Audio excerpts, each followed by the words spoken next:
உலகெங்கும் வாழும் அன்பு தமிழ் நெஞ்சங்களுக்கு வணக்கம். மீண்டும் நெஞ்சு பொறுக்குதல் நிகழ்ச்சியில் உங்களோடு இணைவதில் மகிழ்ச்சி. வாரந்தோறும் ஒரு சமூக கருத்தினை எடுத்துக்கொண்டு நாம் விவாதித்து கொண்டிருக்கின்றோம். இன்றைக்கு கூட ஆழ்துளை கிணற்றில் ஏற்படக்கூடிய அந்த விபத்துகளை தடுக்க அரசு நடவடிக்கை எடுக்கிறதா இல்லையா என்பதை குறித்து நாம் விவாதிக்க இருக்கின்றோம். ஆழ்துளை கிணற்றில் குழந்தை விழுந்தவுடன் பல மணி நேரம் போராட்டங்கள், தொலைக்காட்சியில் அதை காட்டிக்கொண்டே இருக்கின்றார்கள். நாமும் மாதம் மாதம் பார்த்து கொண்டே தான் இருக்கின்றோம். சாகச நிகழ்ச்சிகளை பார்ப்பது போல இந்த 2 நாட்களும் பரபரப்பாக அதை பற்றியே பேசி கொண்டிருக்கின்றார்கள். ஆனால் ஒரு குறிப்பிட்ட காலகட்டத்திற்கு பிறகு அதை எல்லோருமே நாம் மறந்து போய்விடுகிறோம். இப்போ இதற்கு யார் பொறுப்பு? இந்த ஆழ்துளை கிணறு தோண்டுவதற்கு யாரிடம் அனுமதி வாங்க வேண்டும்? மீண்டும் மீண்டும் விபத்துகள் ஏற்படுகிறது. அப்படி மீண்டும் மீண்டும் விபத்துகள் ஏற்படுகின்ற போது இந்த விபத்துகளை தடுக்க அரசு என்ன நடவடிக்கை எடுத்திருக்கிறது? பொதுமக்களுக்கு எந்த மாதிரியான விழிப்புணர்வு இருக்க வேண்டும் என்பதையெல்லாம் குறித்து நாம் விவாதிக்க இருக்கின்றோம். இந்நிகழ்ச்சிக்கு வந்திருக்கக்கூடிய சிறப்பு விருந்தினர்களை நான் உங்களுக்கு அறிமுகம் செய்வதில் மகிழ்ச்சி அடைகின்றேன். ஒருவர் தனியார் கட்டுமான துறையினுடைய பொறியாளர் திரு ஜெயகாந்தன் அவர்கள், ஆதி தமிழர் பேரவையினுடைய பொதுச் செயலாளர், குறிப்பாக ஒடுக்கப்பட்ட மக்களுக்கான ஒரு அமைப்பு, ஒடுக்கப்பட்ட மக்களுக்கான குரல் கொடுக்கக்கூடிய ஒரு அமைப்பிலிருந்து திரு நாகராஜன் அவர்கள் வந்திருக்கின்றார். பூ உலகின் நண்பர்கள் சுற்றுச்சூழல் அமைப்பினுடைய வழக்கறிஞர் திரு சுந்தரராஜன் அவர்கள் வந்திருக்கின்றார். நம்முடைய நிகழ்ச்சியில் பாதிக்கப்பட்ட ஒருவரை நம்ம அழைத்து காட்டுவோம். ஏன்னா இப்போ ஆழ்துளை கிணறு நம்ம உட்காந்து பேசுகிறோம், தொலைக்காட்சியில் பார்க்கின்றோம். அதை நேரடியாக அனுபவித்தவர்கள், அவங்களுடைய பிள்ளைகளுக்கு ஏதாவது ஒன்று ஆயிருக்கின்ற போது அவர்களை வைத்து பார்க்கின்ற போது தான் அந்த மன உளைச்சல் என்ன இருக்குது, என்ன மாதிரியான பாதிப்பு, அந்த போராட்டம் எப்படி என்பதெல்லாம் நமக்கு தெரியும். அந்த வகையிலே பாதிக்கப்பட்ட ஆசிரியர், அரசு மேல்நிலைப்பள்ளி சங்கரன் கோயிலேருந்து திரு கணேசன் அவர்கள் வந்திருக்காங்க. இந்த மாதிரி குழந்தைங்க கீழே விழுறாங்களே, இது யார் காப்பாற்றுவாங்க, ஏதாவது ஒரு கருவி கண்டுபிடிச்சிருக்காங்களா இதுக்கு அப்படின்னு சொல்லும்போது அதற்கான சில முயற்சிகளை வைத்து கருவியும் கண்டுபிடித்திருக்கக்கூடிய திரு மணிகண்டன் அவர்கள் நம்முடைய இருக்கின்றார். குழந்தை உரிமை முன்னணி மாநில இணை அமைப்பாளர் தென்பாண்டியன் அவர்களும் நம்ம நிகழ்ச்சியில் கலந்து கொண்டிருக்கின்றார். இந்த ஆழ்துளை கிணறை பற்றிய ஒரு ஆவணப்படம் இருக்கிறது. இதில் என்ன மாதிரியான விபத்து, என்ன மாதிரியான நடவடிக்கைகள் நாம் எடுக்க வேண்டும் என்று சொல்லி அந்த ஆவணப்படத்தை பார்த்துவிட்டு நாம் விவாதத்தை தொடர்வோம். ஆழ்துளை கிணறுகளுக்கான அர்த்தத்தை இனி அறியா குழந்தைகள் கொல்லி கிணறு என்று மாற்றிவிடலாம். மண்ணடியில் ஆழ்துளை கிணற்றில் 400 அடி ஆழத்தில் விழுந்து இறந்த 6 வயது சிறுமி, வேலூரில் உரைகிணற்றில் விழுந்த 2 வயது குழந்தை மரணம், ஆழ்துளை கிணற்றிலிருந்து மீட்கப்பட்ட 3 வயது குழந்தை மருத்துவமனையில் மரணம், விழுப்புரம் அருகில் 19 மணி நேர போராட்டத்திற்கு பிறகு மீட்கப்பட்டு மருத்துவமனையில் இறந்த 3 வயது குழந்தை. ஆக இப்படி 2 வயது முதல் 6 வயது வரையிலான குழந்தைகளே ஆழ்துளை கிணறு மரணங்களில் பலியாகிறார்கள். இத்தகைய மரணங்களில் 2006 முதல் 2014 வரை எடுத்த கணக்கெடுப்பின்படி 6 விபத்துகள் நடந்து இந்திய அளவில் முதல் இடத்தை பிடித்திருக்கும் மாநிலங்கள் தமிழ்நாடு, அடுத்து குஜராத், பின் ஹரியானா. இது போக கணக்கில் வராத மரணங்களும் இருக்கின்றன என்று சொல்கிறது G chart for predicting borewell accidents. சென்னையிலும் அதனை சுற்றியுள்ள பகுதிகளிலும் தண்ணீர் தேவைக்காக தோண்டப்படும் இத்தகைய மரண கிணறுகள் 4 முதல் 6 டயாமீட்டர் அளவில் போடப்படுகின்றன. இப்படி போடப்பட்ட கிணறுகளை குழந்தைகளின் மரணத்திற்கு பின்னர் தான் மூடச் சொல்லி உத்தரவுகள் பறக்கின்றன. உள்ளூர் காவல்துறையின் அனுமதியோடுதான் இவை தோண்டப்பட வேண்டும் என்ற விதிமுறைகள் ஒப்பந்ததாரர்களால் மீறப்படுகின்றன என்கிறார்கள். மேலும் முன்னெச்சரிக்கையாக தோண்டப்பட்ட கிணறுகளை சுற்றி வேலி போட்டு பாதுகாக்கவும் சுற்றிலும் மூடி வைக்கவும் காவல்துறையால் அறிவுறுத்தப்பட்டிருக்கிறது. பல ஒப்பந்ததாரர்கள் இதனை கண்டுகொள்வதே இல்லை என்ற குற்றச்சாட்டும் இருக்கிறது.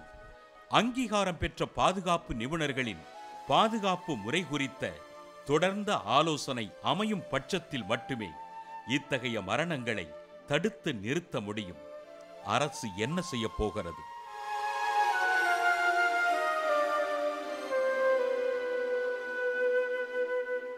இத்தனை விபத்துகளை பார்த்த பின்பும் அரசு நடவடிக்கை எடுக்கிறதா இல்லையா? தொடர்ந்து உயிர் பலி நடந்து கொண்டே இருக்கிறது. குழந்தைகள் மரணமடைந்து கொண்டே இருக்கிறார்கள்.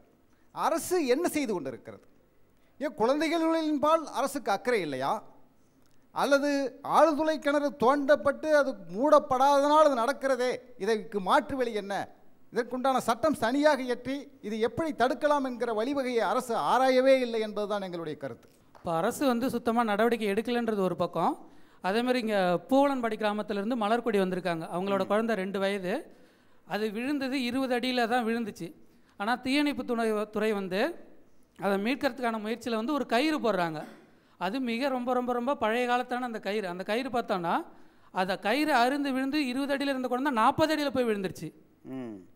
அப்போ இந்த மாதிரி அரசாங்கம் வந்து இன்னும் வந்து எந்த துறையும் குறிப்பாக இந்த மாதிரி ஆபத்து காலத்தில் வந்து பேரிடர் காலத்தில் வந்து மக்களை பாதுகாக்க வேண்டிய துறைகளை வந்து இன்னும் நவீனப்படுத்தப்படாமல் பழைய முறைகளே தான் பயன்படுத்துகிறாங்க. அதேமாதிரி குழந்தை விழுந்துட்ட பிறகு பார்த்தோன்னா பக்கத்தில் வந்து சைடில் தான் வந்து இந்த ஜேசிபி வச்சு தோண்டிகிட்டு இருக்கிறாங்க. அப்போ அதில் தான் வந்து இப்போ மணிக்கணக்கெல்லாம் கிடையாது, நாள் கணக்காகுது. 3 நாள் 4 நாள் ஆகும்போது வந்து ஒன்றுமே இல்லாமல் தான் குழந்தை வந்து உயிர் இல்லாமல் தான் எடுக்க வேண்டியதாக இருக்குது.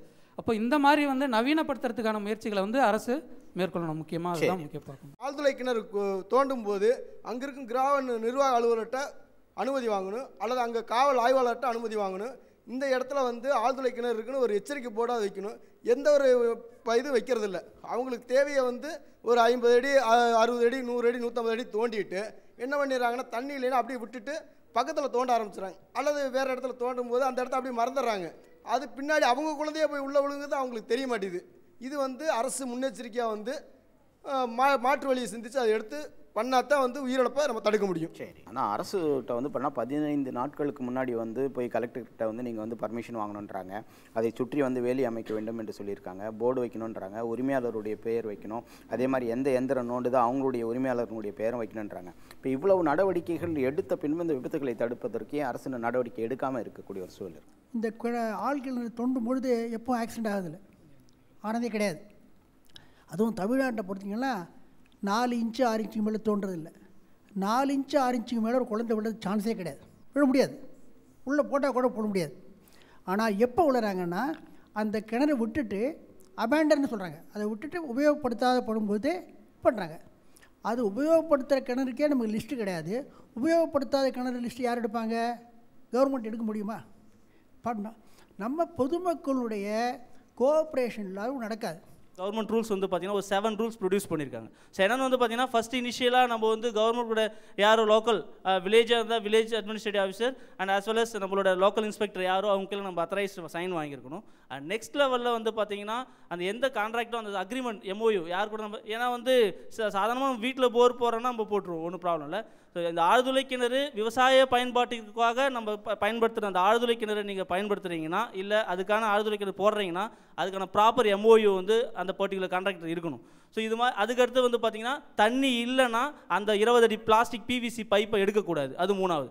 அப்படி இல்லைனா 4வது விஷயம் அதே மாதிரி அதனோட கார்க்கை ஃபிக்ஸ் பண்ணணும். ஸோ இது இருக்குது. அப்படி இல்லைனா இதை ஃபிக்ஸ் பண்ணி அதை ரிமூவ் பண்ணாமல் சேஃப்டி மெஷர் ரெடி பண்ணி கொடுக்கறது எந்த ஒரு ப்ரைவேட் கம்பெனி அந்த போர் பண்ணாங்களோ, இந்த சென்ஸ் அந்த போர்வெல் போட்டாங்களோ அவங்களோட ரூல்ஸ். ஸோ இதெல்லாம் இருக்குது. ஸோ அரசு வந்து ஒரு குறிப்பிட்ட அளவில் வந்து ரூல்ஸ் போடுறாங்க. ஆனால் மெத்தன போக்கு எங்கே அங்கே கடைபிடிக்கப்படுது பார்த்தீங்கன்னா ஒரு தனிப்பட்ட நபர், அந்த விவசாய நிலத்தில் இருக்க ஒரு தனிப்பட்ட நபர். அப்போ மக்களுடைய கவனக்குறைவா இது? அதாவது வந்து அவர் சொன்னாருங்க கவர்மெண்ட்டில் நிறைய ரூல்ஸ் போட்டிருக்காங்கன்னு சொல்லிட்டு, அதெல்லாம் அளவில் தான் இருக்குது. ஆனால் அது செயல்முறையில் இருக்கான்னு கேளுங்க. செயல்முறையில் இருந்தால் இன்றைக்கி இத்தனை குழந்தைங்க செத்துருக்க மாட்டாங்கய்யா.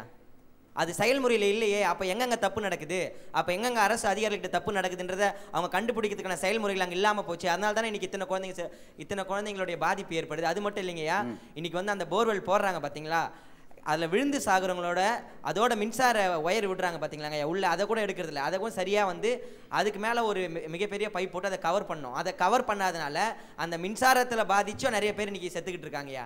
அப்போ இதையும் வந்து அரசு வந்து கவனிக்காமல் தான் இருக்குது. சுப்ரீம் கோர்ட்டும் சென்னை ஹைகோர்ட் வந்து சில தீர்மானங்களை நடைமுறை வழக்காக கொடுக்குது. அப்போ அந்த தீர்மானங்கள் நிறைவேற்றப்பட்டாலே வந்து இத்தகைய பிரச்சனைலாம் தீர்க்கப்படும். ஆனால் அதுவும் வந்து முழுமையாக நிறைவேற்றப்படுதா, அதையும் நம்ம வந்து ஒரு பார்வை வந்து கவனிக்க வேண்டியிருக்கு.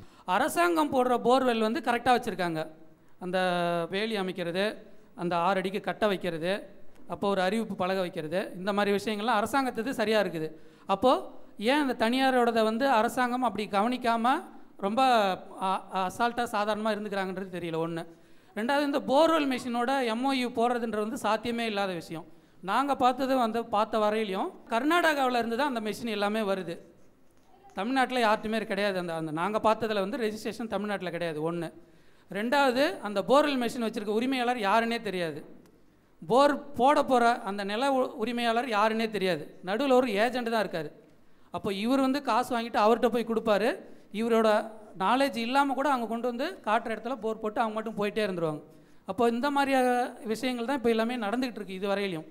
அப்போ இது எப்படி வந்து நீங்கள் வந்து அரசாங்கம் போடுற போர்வெல் வந்து சரியாக இருக்கும்போது அப்போ தனியார்கிட்ட அதை ஏன் நடைமுறைப்படுத்த முடியல அப்படின்றது தான் முக்கியமாக நம்ம இதில் வந்து பார்க்கணும். சரி, ஒவ்வொரு வில்லேஜில் இருக்கிற அந்த கிராம நிர்வாக அலுவலர் பார்த்தீங்கன்னாக்கா ஒவ்வொரு கிராமத்துலேயும் வந்து ஒவ்வொரு வருஷத்தில் வந்து என்னென்ன நிலத்தில் வந்து விளையுது, இது வேர்க்கடலை விளையுதா, நெல் விளையுதா அப்படின்னு சொல்லி ஒவ்வொரு இதுலேயும் வந்து அவங்க வந்து கரெக்டாக அந்த டேட்டாவை கலெக்ட் பண்ணுறாங்க. அப்போ ஏன் இந்த ஆழ்துளை கிணத்துலேயும் வந்து அவங்க அந்த டேட்டாவை ஏன் கலெக்ட் பண்ண முடியாது? அரசால் முடியாது ஒன்றும் கிடையாது. கவர்மெண்ட் வந்து கரெக்டாக அந்த வேலைகளை செஞ்சுருந்தாங்கன்னா இத்தனை குழந்தைங்க வந்து விழுந்திருக்காது. அரசாங்கம் நடவடிக்கை எடுக்கலைன்றதுக்கு அடிப்படையிலேயே அவங்க என்ன சொல்கிறாங்கன்னா, இந்தந்த சட்ட திட்டத்தின்படி தான் அந்த போர்வெல் போடணும் அப்படின்ற ஒரு திட்டம் கொண்டு வந்திருக்காங்க. அந்த திட்டத்தின்படி நடக்காதவங்க யார் அப்படின்னு சொன்னாக்கா, ஐயா சொன்னார், அரசு சம்மந்தப்பட்டவங்க போர் எடுக்கிறாங்க, ரெண்டாவது விவசாயம் சம்மந்தப்பட்டவங்க போர் எடுக்கிறாங்க, மூணாவது வந்து வீட்டுக்காக எடுக்கிறாங்க. இந்த வீட்டுக்காக எடுக்கிறவங்க வீட்டுக்குள்ளே தான் போடுவாங்க, வெளியில் போட மாட்டாங்க. விவசாயத்துக்குன்னு செய்கிறவங்க என்ன பண்ணுறாங்கன்னா, கிணற்றுக்குள்ளே ஆழ்துளை கிணறு போடுறாங்க. அது வந்து கிட்டத்தட்ட 500 அடி 600 அடி போடுறாங்க. அது சம்மந்தமாக அதை பாதுகாக்க வேண்டியது அந்த விவசாயியினுடைய பொறுப்பு தான்றதை நான் இப்போ எல்லார் முன்னிலையும் நான் பதிவு செய்கிறேன். கடந்த 4 வருஷத்தில் மட்டும் 28 குழந்தைகள் இறந்துருக்கு. முதல் குழந்தை இறக்கும் போது இந்த டிபேட் வந்திருந்தால் யாருமே இது பெருசாக எடுத்துக்க மாட்டோம். ஆனால் 28 குழந்தை இறக்குற வரைக்கும் அரசாங்கம் மௌனமாக இருக்குன்னா இது மக்களுக்கான அரசா இல்லாட்டி போகிற வரவங்களுக்கான அரசா? 28 உயிர்ன்றது நாளைக்கு அந்த குழந்தை ஒரு நல்ல விஞ்ஞானியாக வந்திருக்கலாம், இல்லை மக்கள் பிரதிநிதியாக வந்திருக்கலாம், அப்படியே இல்லாட்டி ஒரு நல்ல மக்கள் நிர்வாகியாக வந்திருக்கலாம். எவ்வளோ பெரிய ஒரு சக்தியை வந்து நம்ம அந்த பிஞ்சில் நசுக்கி போட்டிருக்கோம். அதை நம்ம முதல்ல உணரணும். அதை உணர்ந்தால் தான் அரசாங்கம் எவ்வளோ பெரிய துரோகம் நமக்கு இழைச்சிருக்கு அப்படின்றது எல்லாருக்குமே தெரிய வரும். இதில் இன்னொரு கவனிக்க வேண்டிய ஒரு விஷயம் என்னன்னு பார்த்தீங்கன்னா, உச்சநீதிமன்றம் 13 கைட்லைன்ஸ் நம்ம கொடுத்துருக்காங்க. அந்த 13ல் வெறும் 3 செஞ்சாவே போதும். இதை தடுத்து நிறுத்திடலாம். என்ன 3 செஞ்சா போதும். அந்த 3 என்னன்னு பார்த்தீங்கன்னா, முதல்ல ஆழ்துளை குழாய் தோன்றதுக்கு முன்னாடி 15 நாட்களுக்கு முன்னாடி உள்ளாட்சி அமைப்புகள்கிட்ட அனுமதி வாங்கணும்னு சொல்றாங்க. இதை யாருமே செய்யறதில்ல. முதல். ரெண்டாவது விஷயம் அது என்னன்னு கவனிச்சிங்கன்னா, அப்படி சப்போஸ் நம்ம ஆழ்துளை வந்து தோன்றோம், தண்ணி வரலன்னும் போது குறைஞ்சபட்சம் அங்கே என்ன செய்திருக்கணும்னு பார்த்தீங்கன்னா, அந்த ஆழ்துளை குழாயை வந்து மூடி இருக்கணும். கல் மணல் ஏதாச்சும் போட்டு அதை மூடி இருக்கணும். மூடி இருந்தாலும் இந்த பிரச்சனை நடந்திருக்காது. மூணாவது கண்டிப்பாக இதை செய்ய வேண்டிய விஷயம் என்னன்னா, அதை சுற்றி பவுண்டரி அந்த முள்வேலி அமைச்சிருக்கணும். அதோட சேர்த்து 1/2 மீட்டர் சுற்றளவுக்கு வந்து கான்கிரீட் மேடை அமைக்கணும். அது இல்லாமல் உறுதியான ஒரு மூடியை போட்டு மூடணும். இந்த 3 விஷயத்தையும் செய்தோம்னாவே போதும். இன்றைக்கி தமிழகத்தில் பார்க்க போனால் மனித உரிமையை பற்றி இன்றைக்கி ஒரு அவேர்னஸ் மக்கள் மத்தியில் நல்லாவே இருக்குது.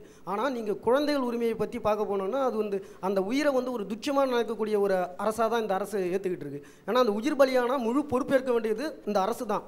ஆனால் அது அந்த விபத்துக்கும் எங்களுக்கும் வந்து சம்மந்தம் இல்லாத போல் ஒரு இந்த அரசு நினச்சிட்டு கண்மூடித்தனமான ஒரு வித்தையை காமிச்சிட்டு இருக்காங்க. இந்த காலகட்டத்தில் எவ்வளோ டெக்னாலஜி எவ்வளோ அதிநவீன வசதிகள்லாம் இருக்கக்கூடிய சூழலில் அரசு ஏன் இதை வந்து இந்த மாதிரி ஒரு நடவடிக்கையை மேற்கொள்ள வேண்டியது இல்லைங்கிறது வந்து எங்களுடைய கேள்வி. அரசாங்கத்தின் மீது குறை சொல்வதும் தனி மனிதர் மீது குறை சொல்வதை தாண்டி இப்போ நம்ம எப்படி இதை மீட்க வேண்டும், அதுக்கு என்ன மாதிரியான நவீன யுத்திகளை வந்து நம்ம கடைபிடிக்க வேண்டும், அப்போ வந்து பாதிக்கப்பட்டவர்கள் தான் தெரியும் அதனுடைய உண்மையான விஷயம்.